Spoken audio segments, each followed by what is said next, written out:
In the near future, a calamity known as the ruin causes society to be reorganized. People don't have any sense of emotion anymore, they see all in black and white, lying is illegal, and medicine is used to repress any naughty desires. This is why babies are born through genetic engineering. Such reorganization has removed all pain and conflict to allow for peaceful coexistence, but it's also left people without individuality, since they're all one and the same. The city is surrounded by a mysterious mist and people are told there's nothing beyond it. A boy named Jonas rides his bicycle to the nurturing center with his best friends Fiona and Asher to do volunteer work with the newborn babies. The three of them have turned 18, which means soon they'll be assigned a place in the community. Fiona and Asher are excited about the upcoming ceremony, but Jonas is scared because he feels different and he doesn't know what path to pursue. Nobody knows this, but Jonas can sometimes see color, like the real shade of Fiona's hair. At the nurturing center, Jonas's assigned father is working with a newborn who is still uncertain, meaning he hasn't been assigned to their family unit yet. The baby suddenly starts crying, so Fiona soothes him while Jonas's father says his name, which is Gabriel. Jonas is worried because knowing a newborn's name is illegal, but his father explains that hearing their name calms babies down. After a morning filled with volunteer work, the friends go to the park fountain and jump through the mini waterfall, which has become their little ritual. At that moment they make a promise: no matter what role they get assigned during the ceremony, they'll always be friends. The next day all the teenagers attend the ceremony, which is being hosted by the chief elder. First they say goodbye to the retired elders, who will be sent to a retirement home called Elsewhere. Next, all newborns are assigned to their new families, and 9-year-olds are given a symbol of their responsibility. Eventually it's finally time for the teenagers to get their new roles in the community. Fiona becomes a nurturer, and Asher is chosen as a drone pilot. However, when it's Jonah's turn, the elders skip him and he has to watch how literally every other teen gets a job except for him. When only Jonas is left on the stage, the elders make a special announcement: because of Jonah's capacity to see beyond, he's been chosen to be the next receiver of memory. This means he'll get all the information about humanity's history so he can protect the community and advise the elders to avoid making the same mistakes. Jonas was left for the end because the elders had to think extra hard about their choice. They even say they can't afford another failure. After the ceremony is over, Jonas asks his mother what the elders meant by that, but his mother quickly changes the subject. Then Jonas goes to his room and activates a chip that teaches him more about his new role. He'll have to report to the current receiver for training, and after every training session he must immediately return to his house. All the details of this training must be kept secret. This role gives Jonas the privilege of many legal exceptions. He can ask any question and lie without being seen as rude. And aside from the daily anti-desire injection, he mustn't take any medication, especially those that stop pain. The following day, Jonas puts on his new uniform, which makes him look different from everyone. He rides his bike to the edge and enters a lonely house where he meets the current receiver of memory. Since he'll be passing the memories to Jonas to be the new receiver, the old man says he's now the giver. The man explains that Jonas' training will be receiving humanity's history and learning to guide the elders, then makes him sit across from him. Jonas notices a mark on the giver's wrist which matches the one he has. The giver makes him move until they're as close as possible and takes Jonas' hands, causing him to start having visions. He suddenly feels cold and is shocked to see snow, which he never saw before. There's a sled nearby, so he tries taking a ride, only to stop when he spots a house with a happy family singing a Christmas song. Before he can learn more, Jonas appears back in the giver's room. Apparently this is all for the first day, but the giver promises that there's much more to the world than people think. In the evening, the mother says there's something a little different about Jonas. At that moment the father comes home with Gabriel because the baby needs help to catch up on his development. Jonas notices Gabriel has the same mark on his wrist and can guess what will be his future. The next day, the giver announces they'll learn more about color. The giver shares that his first color was yellow, and Jonas tells him about the red of Fiona's hair. Then the giver sends Jonas into another memory, and this time he can see lots of wonderful colors in the sky. It seems this is the first time he gets to look at a sunset. When Jonas returns to reality, he's shocked to see colors in the room. Although some of them are still a bit muted, it's explained that the elders decided to get rid of colors because it encouraged envy, but as Jonas advances with his training, he'll see more colors and in brighter tones. When Jonas looks out the window, he's surprised to see a wonderful tree among the mist, and realizes that they were lied to about there being nothing beyond the mist. The following morning, Fiona finds Jonas laying on the grass and watching his surroundings. He's amazed by all the colors he can see now, but Fiona of course doesn't get it. The teens dare to hold hands only to be interrupted by Asher, who invites them to watch the drones fly. The group moves to the best viewing point, and Asher shares that in his new job, he's seen elsewhere. It turns out it's just a few farms with houses, but he also saw 2 huge rocks that formed a triangle. Next, Fiona and Asher ask Jonas about his job, but since he isn't allowed to answer, he wants to show them a trick. Not taking him seriously, Asher goes back to his own training, but Fiona follows Jonas' instructions. They grab some trays and sit on them, then they push themselves down from the viewing point into the grass as if they were on sleighs. Both teens laugh as Jonas helps Fiona to her feet, but the community radio reminds them that it's rude to touch people outside their family unit. Meanwhile, the chief elder meets with the giver to discuss Jonas because he was caught almost sharing his training with his friends. However, the giver says that this is inevitable, and that he used to do it too when he was young. Angry, the chief elder tells the giver to behave, reminding him of what happened to the last receiver. Sometime later, during another training session, the giver hands Jonas a bunch of books for him to read. During the process, a map falls out and Jonas sees it shows their world with a border around it called the boundary of memories. Jonas realizes that if a receiver crosses the boundary, then all the memories of the world would be set free. Then the giver takes him to the basement and reveals he has a piano, which fascinates Jonas because he never heard music before. The giver starts playing as he explains that the morning injections remove people's ability to feel emotions. When the giver grabs Jonas' hand, he has another vision. There's an old-timey wedding going on full of food, music, and dancing. People are clearly happy and feel connected with each other. Once he reappears in the real world, Jonas realizes he feels lots of new emotions like he never felt before. The next morning, Jonas tries teaching his sister how to dance, however their parents catch them red-handed and are disturbed by the activity. Suddenly, they receive a hologram message from the chief elder, who is wondering if Jonas is being trained properly. Jonas assures her that he is and lies, saying he and the giver sit together and just talk. Then Jonas leaves for training, but instead of taking the injection, he grabs an apple.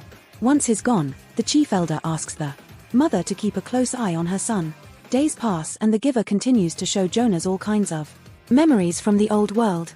Jonas gets to see how different people could be and learns about concepts like culture, art, and religion. He also learns about the animals that used to coexist with humans. The giver makes sure to touch every important historical milestone, and Jonas slowly understands how the old world was richer and more complex. All this also helps him see better colors. In his city, after a few weeks of training, the giver announces Jonas is finally ready to know pain. He grabs Jonas' hand and shares the memory of some poachers killing an elephant, which leaves Jonas crying for the first time when he returns to reality. The giver comforts him but also warns him that it'll get worse. That night, Jonas can't sleep and decides to comfort Gabriel instead, holding his wrist to show him some memories of animals. Gabriel sees it all, confirming he'll be a receiver in the future. Afterward, Jonas watches Fiona at the window, and as he falls asleep, he sees the two of them kissing. The next day, Jonas tells the giver about this, expressing his confusion because that memory didn't happen. The giver explains that Jonas had his first dream, which is a combination of reality and fantasy. He also points out that Jonas is finally starting to feel love. Sometime later, Jonas goes bicycle riding with Fiona and can't stop thinking about the concept of love. She tries to ask him about his job, but this time he knows not to try anything weird and avoids the questions. Afterward at home, Jonas asks his family about love, but they just say it's an old concept that no longer has an application. After dinner, Jonas tucks Gabriel in and tells him that he loves him as he shares a few more happy memories. The next day, Jonas arrives at the giver's house only to find him on the floor. He immediately rushes to help him and the giver tries to stop him, but it's too late. A memory puts Jonas in the middle of a battlefield, and next to him there's a man bleeding to death. There is violence, blood, and death all over the place. Jonas then fires his gun, supposedly killing someone. Soon Jonas wakes up and is horrified by all this pain, grief, and suffering he just experienced.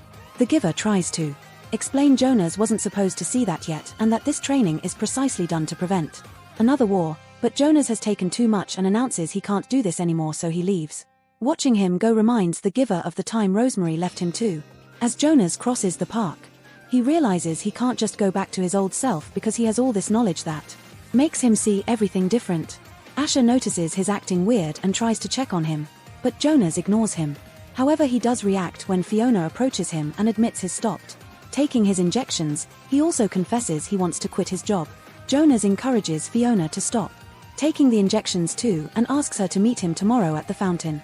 Later, Jonas returns to the giver's house and finds him in the basement watching a memory of Rosemary and his younger self. At the piano, the giver explains that Rosemary was his daughter and she was supposed to be the next receiver. However, when he showed her a memory of a mother losing her child, it was too painful, and she couldn't take it. The next day, Rosemary told the elders that she quit and she was sent to elsewhere. Jonas thinks that living in elsewhere doesn't sound too bad, so the giver shows him a hologram with the truth. Jonas' father appears handling a pair of baby twins, only to take one into another room and inject the baby on the head. Because the society only accepts there can only be one of the same thing, twins are always separated and one is sent to elsewhere, which is just a metaphorical name for execution. This means the retired people who were sent to elsewhere are dead as well. Jonas is horrified by the baby's death, but his father doesn't appear to understand what's happening. The giver explains that humans don't grasp the concept of death because they've never been introduced to it. Furious, Jonas demands to know why nobody ever did anything about this. So the giver reminds him that people can't feel and therefore don't have any emotions to act on. Moments later, Jonas arrives at the fountain and finds Fiona feeling rather unwell. She confirms she didn't take the injection, so she's overwhelmed by all the new things she's feeling. Jonas holds her hands and kisses her, making her feel better and promising more wonderful things in their future. After Fiona leaves, Jonas finally remembers that he dreamed about her when he was a child, and when he told his parents, they fixed it with an injection. Afterward, Jonas goes home and notices Gabriel isn't there, so the mother explains that Gabriel failed the maturity test and will be released into elsewhere. Knowing the real meaning now, Jonas refuses to have dinner with his family and rushes to his room to pack a bag. Then he escapes through his window and rides away on his bicycle. Suddenly, Jonas finds the way blocked by Asher, who reminds him leaving his home this late is illegal. Jonas tries to explain that there are more important things, but Asher still grabs the bicycle to stop him, so as they fall, Jonas shocks Asher by punching him. Then Jonas manages to escape and goes to the giver's home to ask for his help. The giver is glad to see this rebel act, and they make a plan together. Jonas will take Gabriel to the boundary of memories to release humanity's history, while the giver stays to help guide people once all those memories come back. Meanwhile, Jonas's mother hears what happened from Asher and reports the incident to the chief elder, who immediately makes a hologram call to the giver. Jonas hides just in time and the giver tells the chief elder he doesn't know where Jonas is. The chief elder can tell he's lying, but she can't force him to talk, so instead she concentrates on tracking Jonas on the security cameras. Then the giver gives Jonas the map, and as he says "I love you," he shares some memories of revolutionary events to fill him with courage. In the city, a message is played announcing Jonas is a wanted man. Soon he makes it to the nurturing center, which is seen by the chief elder on the cameras, and she sends her men after him. She also finds a recording of the kiss, which horrifies every elder in the room. In the nurturing center, Jonas convinces Fiona to take him to the restricted floor while explaining he'll be leaving the community for good. After they find Gabriel, Jonas asks Fiona to come with him, but she refuses to leave her family, so she says goodbye with a kiss. At that moment, the guards enter the building, so Jonas takes Gabriel through another door while Fiona takes an empty cradle and starts running, causing the men to follow her, believing she has the baby. After a long chase, Fiona is surrounded and captured, but Jonas manages to escape by stealing a guard's bike. Unfortunately, the guards soon catch on and start chasing him too. Jonas goes as fast as possible, crossing the city as he makes his way to the edge. The guards follow him there, but they immediately stop when they see him jump into the mist where they don't dare to follow. The chief elder receives a message saying Jonas was lost to the edge and the search is cancelled. Refusing to give up, the elders bring Asher and Fiona in for interrogation, and Fiona is given the injection again. After the chief elder finds the video of Jonas telling Fiona the plan, she and the guards arrest the giver by knocking him out. When the giver wakes up, he finds himself in a prison with Fiona. The chief elder holds a ceremony of loss for Jonas so people won't be surprised by his disappearance, while at the same time she orders Asher to find Jonas and get rid of him. Meanwhile, Jonas safely lands on a desert and is amazed to see nature outside the giver's memories, especially the warm light of the sun. He only stops riding at night to rest. By the fire. Eventually the bike stops working, so Jonas continues traveling on foot while carrying Gabriel in his arms. At that moment Asher's drone friends him, so Jonas begs his friend for trust. Without a word, Asher starts chasing Jonas and Gabriel with his drone until it's close enough to pick them up. Asher guides the drone to the river and drops the boys in the water, hoping this will help them escape while still looking like they're dead. Once Asher sees the duo is okay, he takes the drone away and tells the chief elder that he's successfully finished his mission, which is the first lie he ever told. Minutes later Jonas and Gabriel leave the river to continue traveling. Under the harsh sun, Jonas thinks about Fiona to get strength to keep going. Speaking of Fiona, she's visited by Jonas's mother, who informs her she'll be sent to elsewhere. A desperate Fiona starts sharing all the wonderful things Jonas taught him, saying humanity has been robbed. Eventually Jonas and Gabriel leave the desert and make it to the snowy mountains. While dealing with the bitter cold, Jonas takes out the map and starts looking for a tower, but he can't see anything and passes out. Back to Fiona, she's taken to the chamber room where she'll be released, so the giver joins the watching elders and begs them to end this unnecessary drama. However, the chief elder refuses, reminding the giver that love only brings jealousy, hate, and violence because people are weak and selfish. At that moment Jonas wakes up because Gabriel is crying. Buried in the snow, he finds a sled and remembers his first given memory, so he sits on it and the duo quickly slides down the hill. This helps them finally reach the tower that marks the boundary, and as they cross the force field, all of humanity's memories are released just in time to stop his father from giving Fiona the lethal injection. As the city fills with color again, Jonas and Gabriel find the house from the memory and settle down to wait for Fiona.